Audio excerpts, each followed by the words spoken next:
அது வந்து பொறுத்து இருந்தாங்க இருக்கு. அவர் திருப்பி திருப்பி திருவள்ளுவர் இதை சொன்னாரு, திருக்குறள் 2 பேர் ரிசைட் பண்ணிட்டு, பாரதியார் தமிழ் மொழி நான் கத்துக்காம வருத்தப்படுறேன். மக்கள் வந்து தே வாண்ட் புரோகிராம், பாலிசி, திட்டங்கள், நிதி உதவி. இதுதான் நம்ம மக்களுக்கு ரீச் ஆகும்.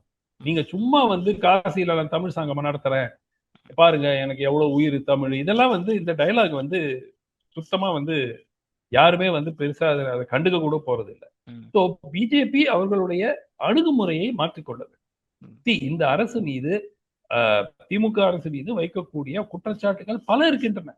உதாரணத்துக்கு சட்டம் ஒழுங்கு, எவ்வளவோ பிரச்சனை, ஊழல் குற்றச்சாட்டுகள் எல்லாமே இருக்கு. அதெல்லாம் விட்டுட்டு நான் வந்து திருக்குறள் வந்து அவ்வளவு பெரிய காவியம், அதை வந்து இவர் சொல்லிதான் நமக்கு தெரியணுமா? இல்ல திருக்குறள் ஒரு ஒரு ஒரு ஃபேமஸ் இது அப்படிங்கிறது இவர் சொல்லிதான் நமக்கு தெரியணுமா? வாழ்க்கை முறைன்னு.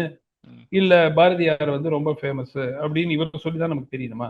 பிஜேபி என்னை பொறுத்த வரைக்கும் அவர்களுடைய அப்ரோச்சே வந்து தப்பா இருக்கு. அவங்க மாத்திக்கல அப்படின்னு நினைக்கிறீங்களா? உதாரணத்துக்கு அவர் வராரு, மெட்ரோ கோயம்புத்தூருக்கும் மதுரைக்கும் மெட்ரோவை நாங்கள் மறுபரிசீலனை செய்து அனுமதி வழங்குவதற்கு வழிவகுக்கிறேன். இதுக்குதாங்க இம்பாக்ட் அதிகமா இருக்கும். அதை விட்டுட்டு நீங்க ஏதோ வந்து சங்ககால இலக்கியம்னு பேசிட்டு இருந்தாக்க public are not receptive to that. அவருக்கு தமிழ்நாட்டுல இப்போ மோடி வராரு இல்லையா, இப்ப கோயிலுக்கு போறதா அவங்க பெருசா பேசுறாங்களே.